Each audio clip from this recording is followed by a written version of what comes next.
Halo, selamat sore para sahabat kanal Hukum Elias dan Maut. Salam sejahtera dan sehat untuk sahabat-sahabatku sekalian.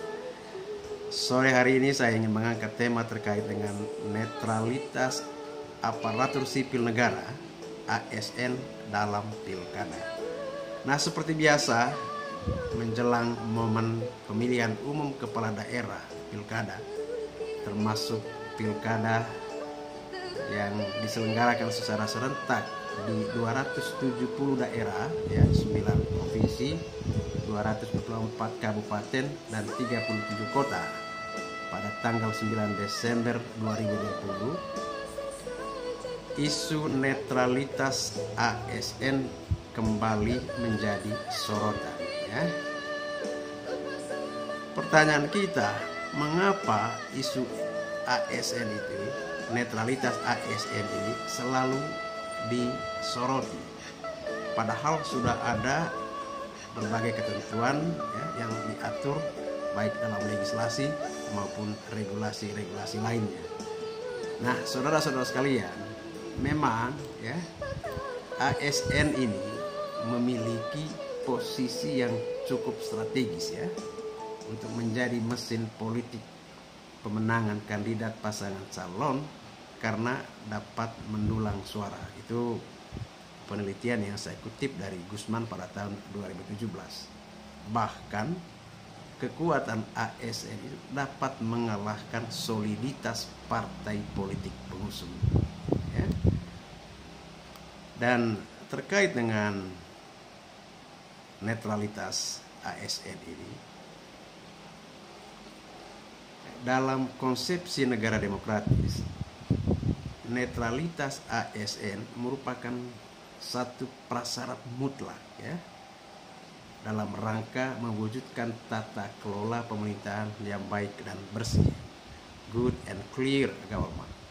Apalagi ASN yang saat ini jumlahnya mencapai 4,2 juta adalah abdi negara yang tugas utama, tugas pokoknya adalah melayani masyarakat. Nah, hal ini dimaknai bahwa netralitas ASN berkaitan erat dengan kepentingan dan hajat hidup orang banyak, ya. Itulah kenapa penekanan pada netralitas ASN selalu didengungkan, selalu disuarakan, selalu diingatkan. Jadi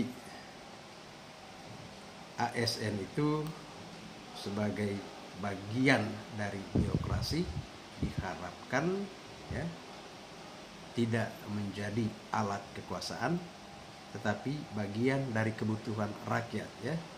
Jadi sebetulnya political will, ya, kemauan politik dari negara untuk menjadikan ASN itu netral dalam politik dimaksudkan untuk menghindari adanya penyalahgunaan kekuasaan, abuse of power.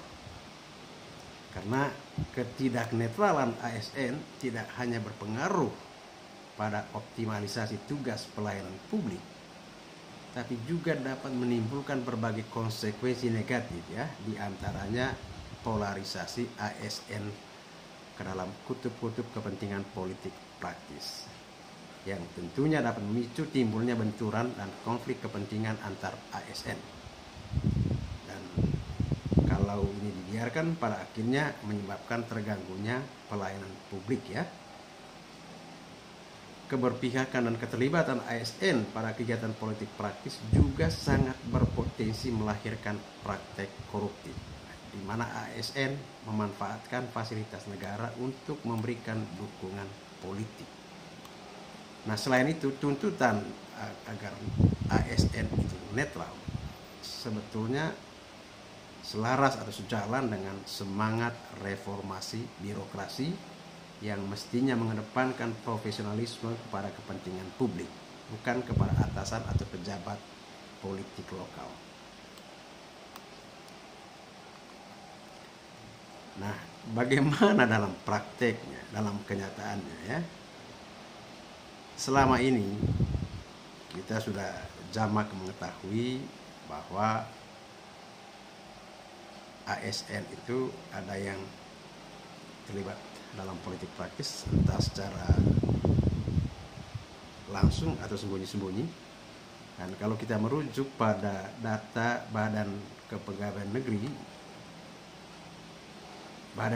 Negara BKN pada periode Januari 2018 sampai Juni 2019, sebanyak 991 ASN dinyatakan terlibat dalam kasus pelanggaran netralitas ASN. Sedangkan catatan Bawaslu Badan Pengawas Pemilu menjelang penyelenggaraan Pilkada 2020 ditemukan indikasi 427 kasus ketidaknetralan ASN. Komite Aparatur Sipil Negara juga mengindikasikan pada periode Januari sampai Juni 2020 dari 369 kasus pelanggaran netralitas ASN, 27% diantaranya dilakukan melalui kampanye di media sosial. Ya, itu data-data terkait dengan keterlibatan ASN dalam pilkada. Nah,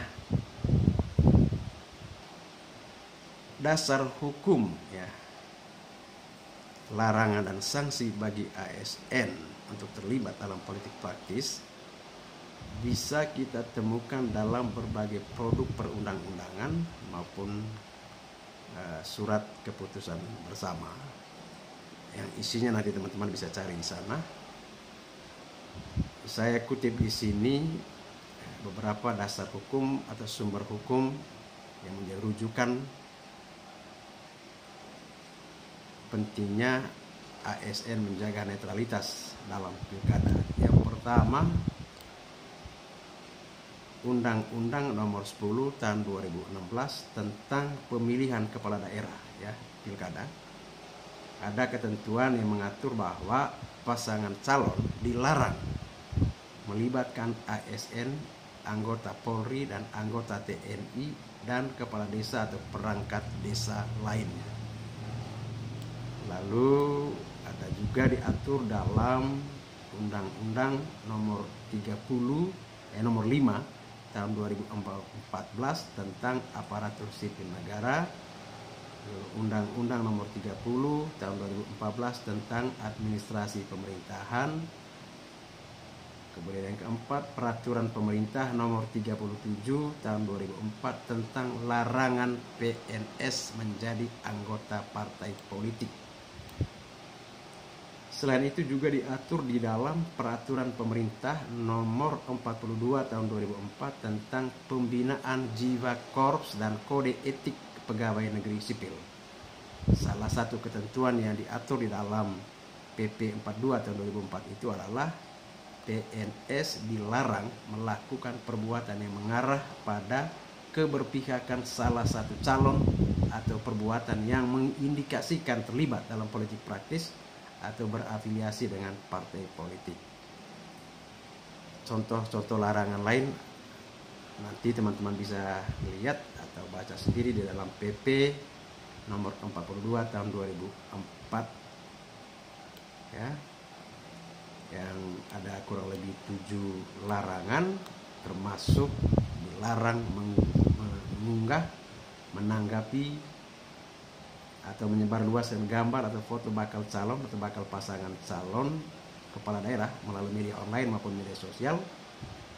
Dilarang melakukan foto bersama dengan bakal calon kepala daerah atau wakil kepala daerah dengan mengikuti simbol tangan atau gerakan yang digunakan sebagai bentuk keberpihakan. Ya. Lalu ada juga Peraturan Pemerintah Nomor 53 Tahun 2010 tentang disiplin pegawai negeri sipil yang melarang ASN berpolitik.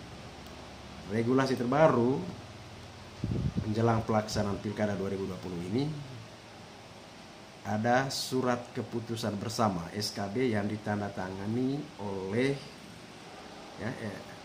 Menteri Pendayagunaan Aparatur Sipil Negara dan Reformasi Birokrasi, Menteri Dalam Negeri, Kepala Badan Kepegawaian Negara, Ketua Komisi Aparatur Sipil Negara, dan juga Badan Pengawas Pemilu.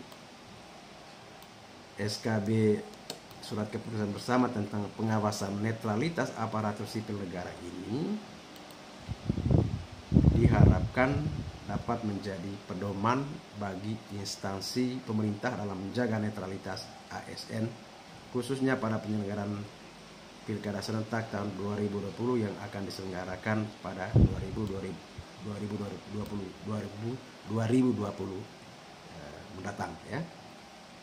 Selain itu, harapannya SKD ini membangun sinergisitas, meningkatkan efektivitas dan efisiensi dalam pengawasan netralitas pegawai ASN, serta untuk mewujudkan kepastian hukum terhadap penanganan pelanggaran asas netralitas pegawai ASN.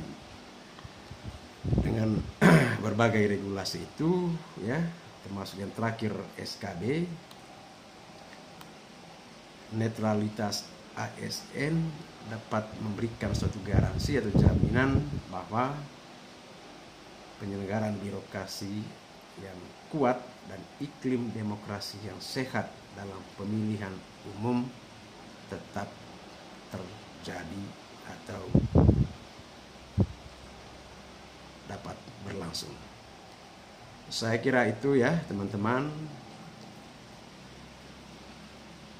penjelasan singkat terkait dengan netralitas ASN dalam pilkada, alasannya, dasarnya mengapa ASN harus netral, dan juga dasar hukum atau sumber hukum netralitas ASN. Terima kasih atas perhatiannya. Salam Elias Dabernot.